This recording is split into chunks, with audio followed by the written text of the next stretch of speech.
Welcome to Nightmares Unleashed. In today's video, we are excited to share with you a powerful and inspiring story of a war veteran who has confronted the challenges of post-traumatic stress disorder, or PTSD. PTSD is a common mental health condition that can develop after a person has experienced or witnessed a traumatic event, such as combat, a natural disaster, or a car accident.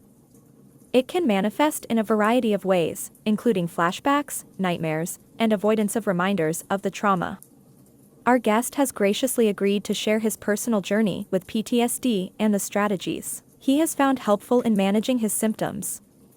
We hope that his story will provide insight and support for others who may be struggling with similar challenges. Thank you for joining us, and we hope you find this video informative and inspiring. As a veteran of the war, the horrors of what I saw and did have stayed with me for years. I've tried to move on, to put the past behind me, but the memories always find a way to surface, haunting me every night. One of the most haunting encounters I had during my time in war was when our unit was sent to clear a small village that was believed to be occupied by enemy forces. As we made our way through the streets, we encountered resistance from heavily armed militants who were hiding among the civilians. The fighting was intense and chaotic, with gunfire and explosions ringing out all around us. I remember the sound of screams and the smell of smoke and burning flesh filling the air. It was like nothing I had ever experienced before, and it was pure terror. As we moved deeper into the village, we came across a group of children huddled together in a small room, their eyes wide with fear. My heart broke as I realized that they were caught in the crossfire, and there was nothing I could do to protect them. But the worst moment came when one of my closest friends and comrades was shot and fell to the ground in front of me.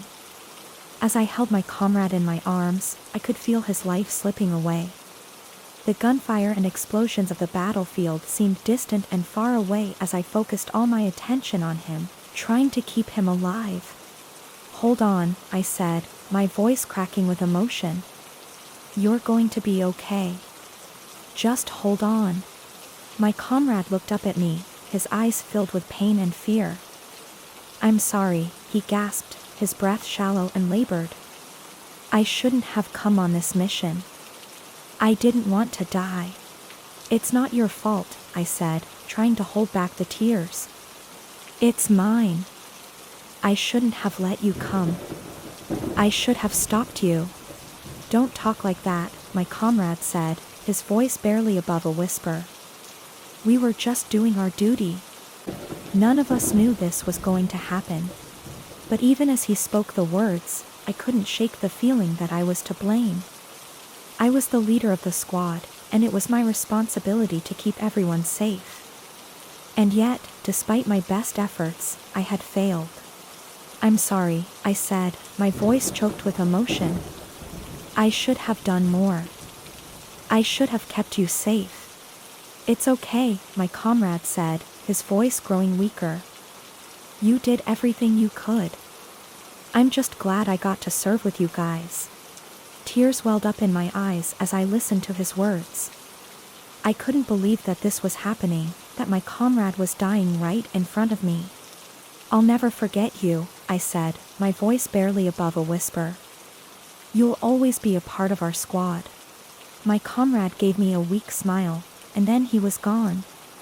As I sat there, holding his lifeless body in my arms, I knew that the guilt of his death would stay with me forever. The horrors of that mission, the memories of holding him as he died, would haunt me for the rest of my life. The guilt of his death weighed heavy on me, and I knew that I would never be able to forget the things I had seen and done. The horrors of the war stayed with me, haunting me every night. The screams of my comrades, the sound of gunfire, the guilt of my actions. I knew that I would have to live with the consequences of what we had done for the rest of my life, and the thought filled me with dread. But even as the darkness closed in around me, I held on to the hope that one day, somehow, I'd find a way to break free from the grasp of my PTSD. I knew that it wouldn't be easy, but I was determined to keep fighting, no matter how hard it got. Thank you for watching our video. I hope you found it informative and entertaining. Don't forget to like, comment, and subscribe to my channel for more content like this. I appreciate your support and look forward to bringing you more great content in the future.